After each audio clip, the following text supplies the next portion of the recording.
When it comes to doing something new, you often get advice from someone who's done it before. You ask them what their experience was like, what they learned, and how they would do it differently. This episode is us sharing our experiences. Each investment is its own snowflake. Listen to a few of our real estate stories and enjoy. So I saw this TikTok, starts every conversation to anybody's life nowadays, that was more focused on like marriage of individuals that are business owners and whatnot. Not the point of my conversation. It got to the middle of it and it was like success for people is determined differently. Financial freedom looks different for every person. And I resonated with that so much, especially with some of the individuals that we work with that are very much on the spectrum of, I would say our newer investors that are just starting to dabble in investment real estate to our full-timers who are doing this full-time, maybe even have education companies that they're running, etc.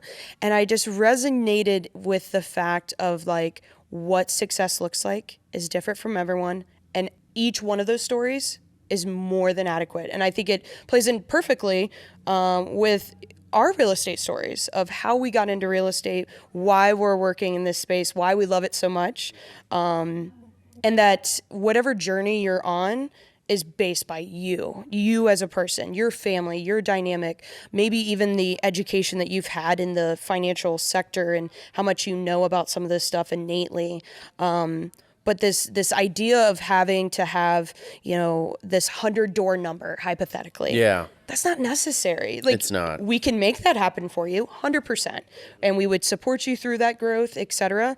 But I also want to kind of slow things down and make sure that people understand buying a door a year or buying a door every couple years is also totally okay. Sure. Which I think, some of our stories are very similar to that. Yeah. I mean, when I started out, I bought a duplex as a primary residence, lived in one half, rented out the other side, and house hacked. And that alone, just doing that is such an incredible wealth generator. I mean, to get a little bit into the numbers, my last rent payment that I paid before I bought that duplex was $850, right? And then bought the house. We bought it with an FHA loan, 3.5% down. And I think we even got down payment assistance. Yeah, you did. Through OFA. Yeah, through the Ohio Fair Housing Agency. And so like I brought, I don't know, like $6,000 to the table. And then I remember the mortgage payment at the time was $950 a month, right? So was paying $850 a month. Mortgage payment was $950. But then I remember that first rent check that I got was $650. Yeah. So now my cost of housing went from $850 a month down to a net of $300 a month. And I mean, that was dramatic. I mean, an extra $500 a month is a lot of money. It's huge. It's huge. Yeah. And we were, we had just gotten married. We bought so this is great. So we got married on a Tuesday. We bought our house on a Wednesday. And then we evicted, we got rid of we served papers to the one tenant because it was either get rid of the little old lady with the 2 pugs and the cat that makes homemade cornbread and pickles that everybody loved, or the guy that kept parking in the driveway and played his music too loud and, was kind of the nuisance of the neighborhood. So it really made it easy to figure out who we were getting rid of. Yeah.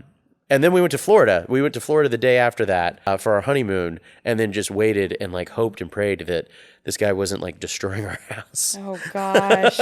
And you're just some newbie investor that you're just like, Brand I new. hope this is the right way to do it. I hope this is the right way to continue. Yeah. But I mean, house hacking, I wish, I tell every one of my friends that are just like, my younger friends that are getting into home ownership, like start there. Yeah. Make it simple. Like don't recreate the wheel. Yeah. That is the cheapest way that you're ever going to get into real estate Yeah. and like focus there. And I mean, I even have friends now who are, I would say, a couple not planning on having children and they just house hack over and over and over again. And I'm like, simple. That is one way to look at it.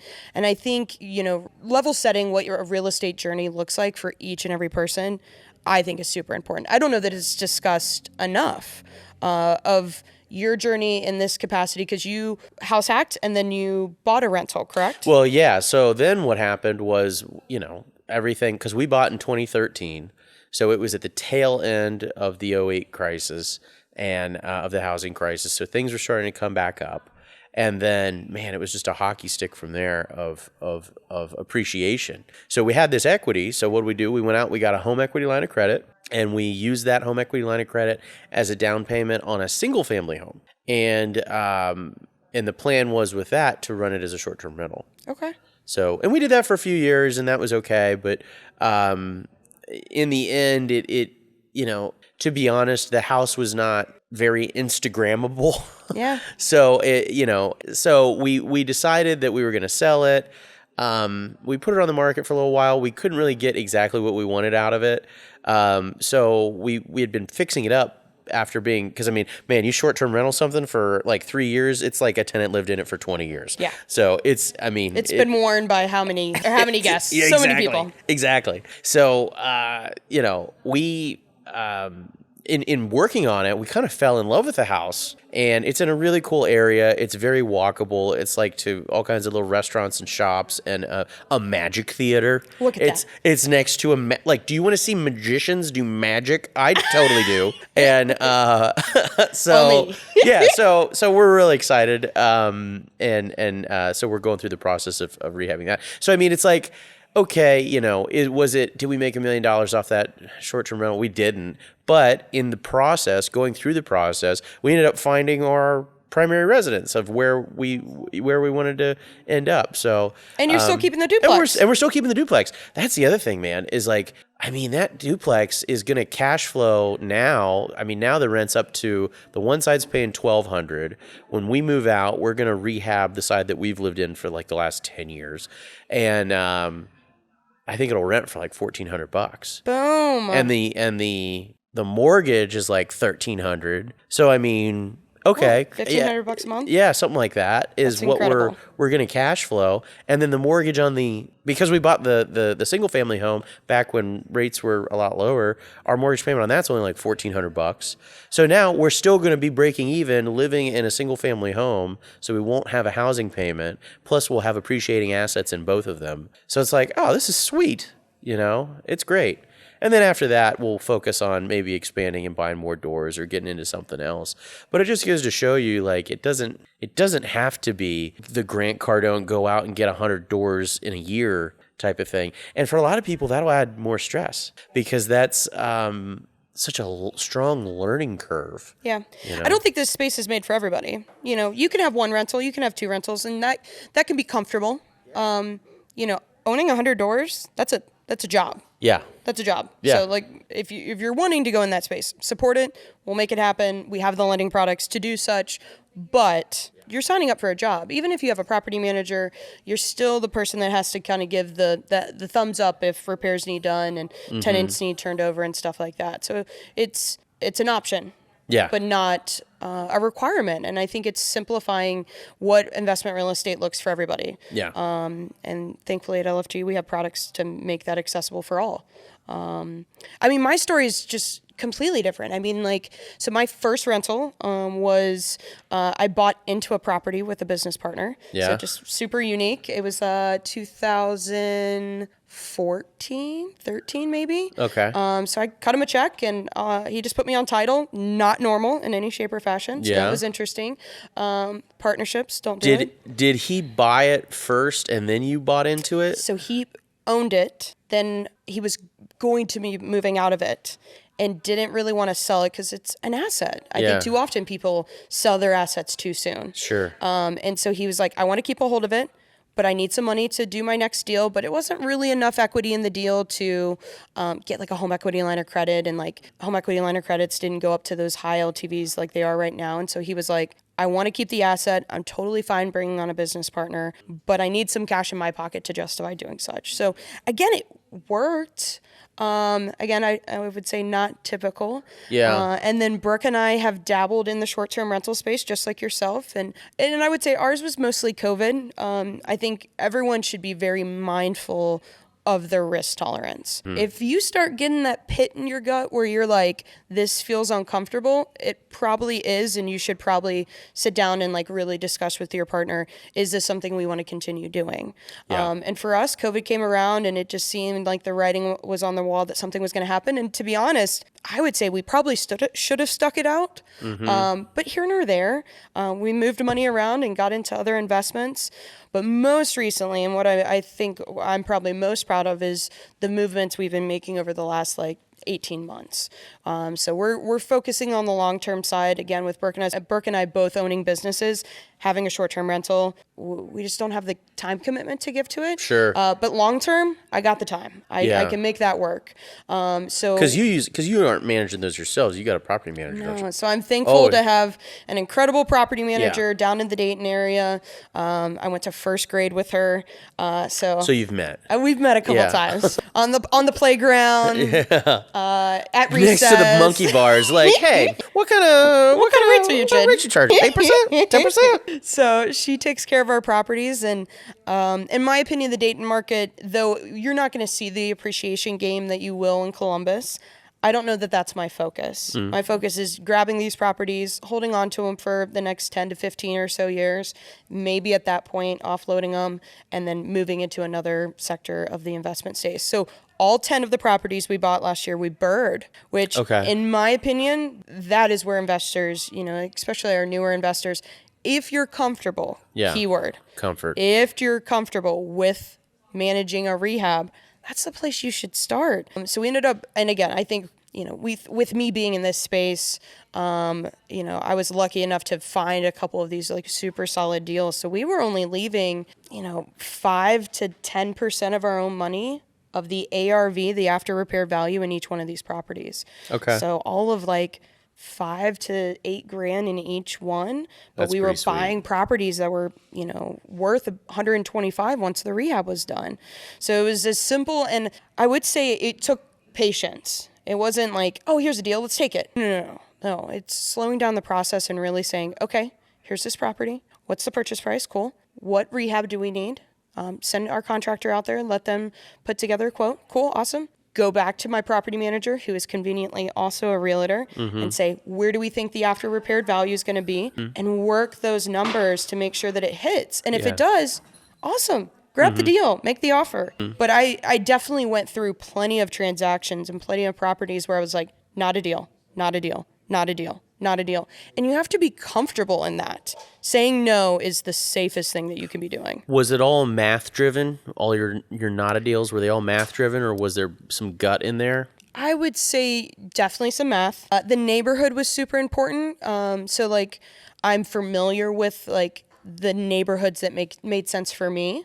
So there's these little pockets, very similar to Columbus. There's these little pockets where, there's sweet spots, where they're not, your A-class neighborhoods, but there are also not, your D-class neighborhoods. And so it was kind of that middle ground area. Yeah. And the ARV seemed to be solid. The rents seemed to be solid. So, and then I think it's all about the confidence that your team gives you. Sure. So my team being my realtor, my property manager, my contractor, the lending terms making sense. So my lender, once you get that many buy-ins from all these people that are here to successfully make this transaction good for everybody, honestly, once you have that valve of confidence, I think making those transactions over and over and over again, because we ended up buying 10 last year. Doing 10, I don't think is normal. Thinking back now, would I have done less? Yes, 100%. I think I would have probably felt more comfortable doing 4 to 6. It was a lot of managing, but at the same time, again, my team giving their vow of confidence of these numbers work, we're going to make this process easy for you. The accuracy and the certainty made it way more comfortable for me to say yes. Yeah, that's cool. But in turn, that was 1 year of activity. Yeah. 1 year of activity. Once those houses are paid off, it'll be $100,000 in income. Yeah. Off of 1 year of activity. So I think it goes back to the conversation that we started with, which is this is as big as you want it to be. The goals that you put in place is what we will help you achieve, or at least continue guiding you towards that. And it doesn't have to be 100 doors. It doesn't have to be this, huge, potentially verging on not obtainable aspect. I think it's, let's figure out what makes sense for you. And if it's driven by, maybe a retirement goal or some kind of financial freedom, that makes it somewhat easy for us to kind of figure that number out of how many properties do you need to own to kind of supplement what you're trying to achieve overall. So we bought that duplex in 2013, and I remember we moved in. So we got married, we bought the house, then we went on our honeymoon, and then we moved in. Like, I think we had to give them 60 days or something like that. So we moved in July of 2013, and I remember it was like the hottest. It was like July 5th. So, and it was like a holiday weekend. Scorcher. It was, yeah. Nobody wanted to help us move, and we were doing it all ourselves and just sweating bullets. And we had one very solid day of air conditioning, and then it stopped. Oh. And I was like, oh, what a bummer. I had just gotten, should I have done this? Well, yeah, I'm like, oh man, this is tough. So I remember I had just gotten that first rent check, $650, and I was like so excited by that because it's like, oh, I'm like a grown up now. I'm like a homeowner and landlord and all this. So anyways, I called an 800 number just to get somebody out there because it was the weekend. It was a holiday weekend, and I needed to have air conditioning. I mean, it was like 100 degrees outside, and so this guy comes out, and sure enough, it was the motor on the blower. And Liz, do you know how much a blower is, or a motor on a blower? It's about $300 if you order it. Okay. Simple. Yeah, simple. But it's like, 6 weeks. It's going to take 6 weeks, he was saying, to get that in. But he had a premium blower, a motor that was in his truck right now. And do you know how much that was? The fancy blower? The fancy blower motor, $650. So it was just coming in one hand and going out the other. And so I guess the moral of the story is... Knew. What's that? It's like he knew. It's like he knew. You just got $650 from your tenant, and I'm going to take that. I'm going to take that money from you. Yeah, thank you. But I guess the moral of the story is in addition to getting an inspection, which you should get on any house that you purchase, get an HVAC guy to come out. Yeah. They'll charge you $50 to take a look at the thing and make sure that the lifeblood of your house is functioning. And maybe save you $650 or thousands of dollars. And investors don't tend to get inspections. They don't. They're just like, oh, whatever, I'll deal with it. Well, yeah, I think they have that mindset. Yeah. And then also they're writing as-is offers. So they're like, it's as-is. There's nothing I can do with it anyway, even if I come up with something. And it's like, no. Yeah.